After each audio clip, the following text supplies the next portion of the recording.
Hello. If I could get you all to gather around the stage.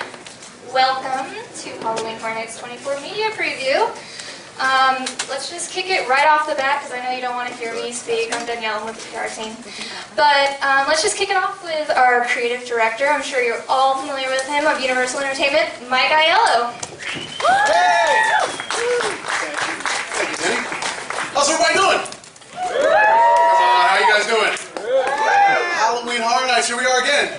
It's like a gory family reunion every single year with all of us. I see a lot of familiar faces out here. Awesome, good to see you all. Welcome. My name is Mike Aiello. I am the creative director for Universal Orlando's Halloween Horror Nights, and this is my absolute favorite time of year. I'm very glad to be able to talk to you guys today about a lot of the content we have going on for Halloween Horror Nights 24. It is an awesome year. The lineup could not be bigger than we've had in our 24-year history. I mean, the amount of intellectual properties we're offering this year, the kind of quirky original content that we've got going on this year is unlike anything we've done before. And we're really happy that we are almost there in opening this event in just under 2 weeks, a week and a half away. We are doing this thing. So yeah, I'm going to briefly go through some of this content, but we've got people that created this stuff all year with us that are going to talk to you guys all night, and then we'll have a special surprise for you after all of that is over with. So let's get into the idea that we are bringing scare zones back. Woo! Yes, scare zones are coming back, and whoops, there we go. Masquerade Unstitched. This is located in our Avenue of the Stars, right in between Shrek and Despicable Me. It'll be this area of the park. Beautiful, beautiful zone. I know that's always a word I like to use. It's always weird when you talk about horror nights and Halloween and beautiful, but it really is a gorgeously grotesque area. If you guys have been to the park already, you can see some of the sites are starting to get put up out there. We've got a huge chandelier that's going to exist over top of the zone.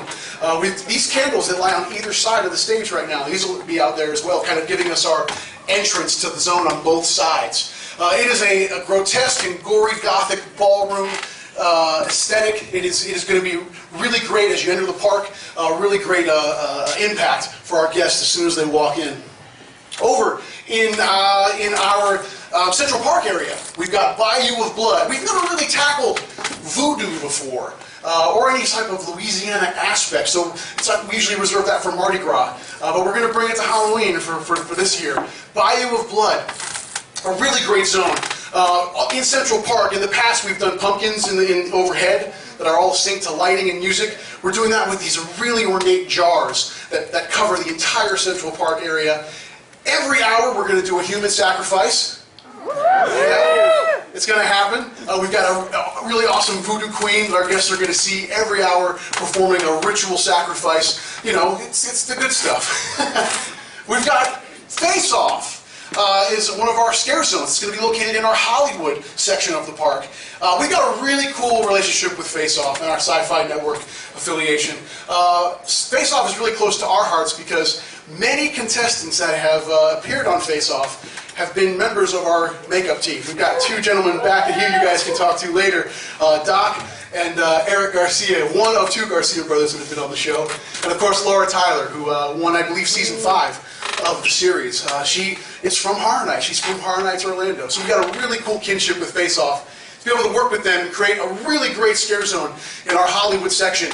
We've built very ornate environments for 10 of the Face Off characters that have appeared over the last 7 seasons of the show will appear nightly for Halloween Horror Nights. 5 every half hour, every 45 minutes you'll see 5 different characters.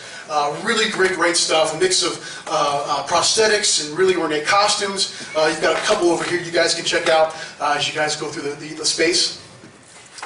Purge in our New York section. This place is going to be crazy. We have bread trucks, we have motorcycles, we have characters from Purge, both films that are going to occupy the zone. This is heavy metal, this is chaos. It is everyone's right to purge. Everyone that has been given the right to purge. That's mainly our characters. But yeah, you're going to experience it live in our New York section of the park. So to bring scare zones back this year, we're really excited that we're able to kind of divide the park up into those thematics, something we've kind of strayed away from the last couple of years. So to do that again, we're very excited. Moving on to our mazes. Giggles and Gore Incorporated. This is over in our disaster extended queue line. We're saying evil clowns aren't born, they're made, and this is where they're made. We've got clowns doing some horrific things in this maze. They are ripping throats out, creating mimes. They are smashing people into bits and stuffing them into other clowns. It's just nuts. Absolutely crazy. It's a lot of fun. It's a juxtaposition of factory aesthetics with a kind of a clown atmosphere. It's going to be very, very cool. A lot of fun. Dollhouse of the Damned is one of our tent experiences. This is a maze when we create. It's one of the mazes we like to create the characters first and then create the environments that those characters will occupy second. So this is what we applied to this maze.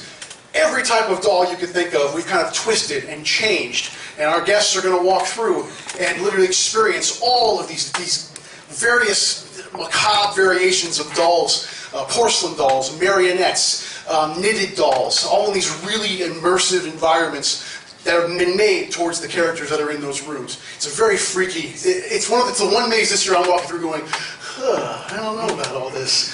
It's really, really great. Roanoke, Cannibal Colony. Every year we like to do one maze. Every couple years we like to do a maze that's kind of based in something that could be historical. We did Nightingales a couple of years ago. This one is about the Roanoke colony. This is an actual colony. They call it the Lost Colony.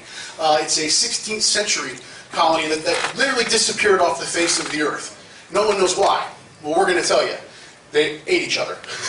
And that's what's happening in this maze. Walking in over the weekend, we did our tech review, and it's one of the mazes that I walk into, and it reminds me of kind of old horror nights. It has that kind of like old school feel to the event that we used to have years and years ago. It's really, really great. It's in our B79 parade facility. So it's really immersive. We can control all the environments, all the elements. It's a rustic look. Again, kind of separates itself from all the other mazes we have going on this year. One of our IP mazes from Dusk Till Dawn. How many Dusk Till Dawn fans do we have? Yeah? Yeah? Of the film? Yes? The TV show? It's on Netflix. You can watch it. Our maze is kind of in the last 3 or 4 episodes of the series, where the Gecko brothers arrive to the Twister.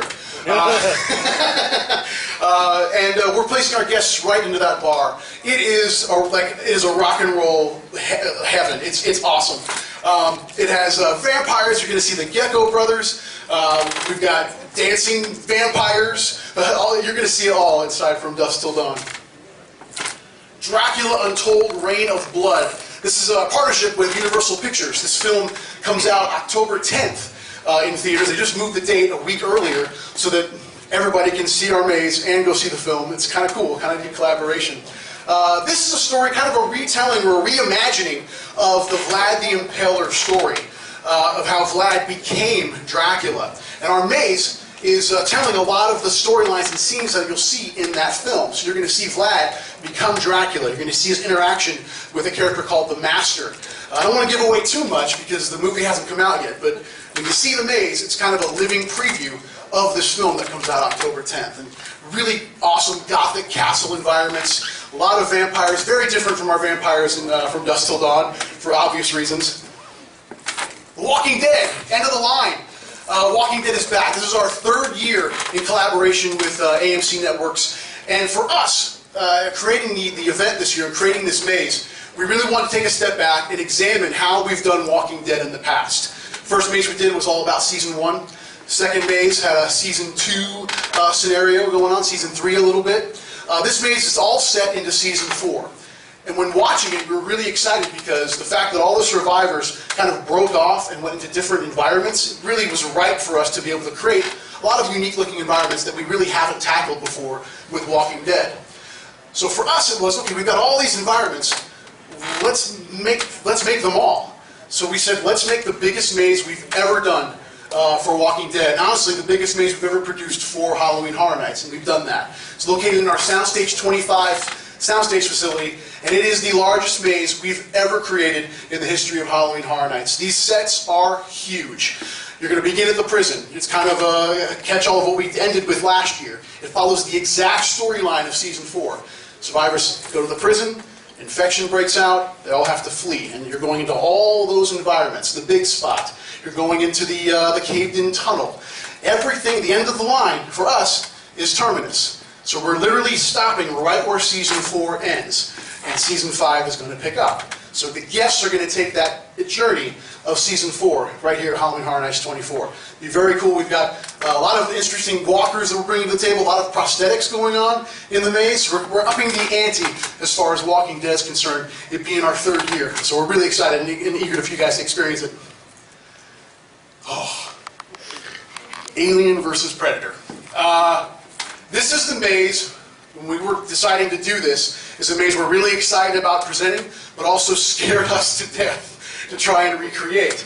It is massive. You're talking 2 of the most iconic monsters that have been in the modern age. Predators and aliens. Stan Winston created these characters. How are we going to be able to do these things justice? If we had not done an American Werewolf last year, we probably wouldn't have tackled it. But we did, and we learned a lot from American Werewolf. The puppetry that we used in Werewolf last year, we've learned from those techniques, and we've built upon those facts and created all of our aliens will be puppeteered for this maze, and they're all over the maze. Predators are all over the maze. Fox has been an amazing partner with us. We brought to the table an idea that we want to use the Alien vs. Predator brand. We kind of wanted to tell our own story using the brand, and they've let us do that, which is great. So it's AVP as a brand, but we're taking guests into a whaling facility where biochemical research has been, bioweapon research has been done. And there we encounter predators and aliens in this very cool stylized facility that has a lot of thematics that are akin to the brand of Alien versus Predator. So I think you guys are going to really love it. It is a very, very cool looking maze. The most detailed maze I think we've done in a long, long time. The amount of layers involved. And even the lighting, we're taking a lot of tips from the various films that Fox has produced in the Alien and Predator brand and applying those aesthetics to the maze. So we're really excited about it. It's an amazing maze.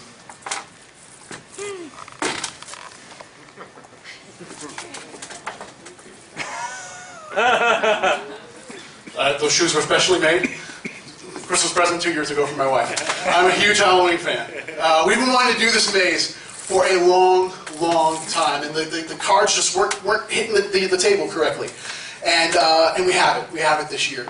Now, this is one question we've gotten asked a lot on the Twitter. Do you guys follow the Twitter page?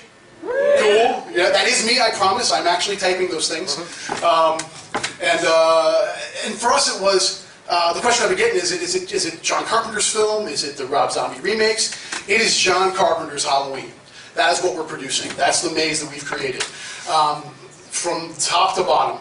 The score, you're hearing John Carpenter's score that he wrote. It's all over that maze. You're seeing Michael Myers all over the place. We recreated all of the classic scenes. When Nancy bites in the car, the kitchen scene, the head tilt, all of that is part of this maze. It's in our tent, but it is an amazing tent maze. You're going in and out of environments. You're going between homes in one of our tents. We've got a car in the soundstage to recreate the garage that Nancy dies in. So it is down to its most. It is a really great maze. Like we were walking through it the other night for our tech review, and it was just cool to be in the film. We have the thing playing on the TV. It's awesome. It's awesome. It is all there. And you're walking through it just kind of a kid in a candy store going, "This is the movie. It's awesome." I love it. Our team has just kind of immersed themselves in these brands, and to have Halloween in all of the lineup for this year, we're ecstatic. It's just awesome. And you guys, can I tell the secret? Am I okay to tell the secret of what they're doing tonight? Yes. You guys are going to experience Halloween tonight. Yeah. Yes. It's still technical rehearsal, so I got to say that. But you guys are going to go in tonight. You're going to experience Haddonfield, Illinois. You're going to be attacked by Michael Myers. You're going to hear the score. You guys are going to have a great time. It is just too cool to walk into that maze, and it's all right there. So we're really excited. That is the lineup for this year's Halloween Horror Nights. Of course, Bill and Ted is back. I know there was a lot of speculation if that would come back or not. It is back. It's not going anywhere. Bill and Ted's staying right here. We've got a Rocky Horror Picture Show, a tribute coming back again. Amazing show. And you guys are going to hear all about it. We've got myself here to talk to you guys all night tonight. We've got Laura Walsh, who's a show director for our street zones, scare zones, as well as Rocky Horror. We've got Manuel Condero. He is our senior scenic designer. His work you are going to see all over this park in our mazes. Nick Collins is not here tonight. He was our designer for our street program. And Charles Gray is going to be here. There he is, right over there. Charles Gray is our show director for our mazes this year. So we're going to be hanging around tonight. We can answer any questions you guys have. We can talk about horror. We can be geeks together, horror geeks together tonight. All right? You guys ready? Yeah. All right.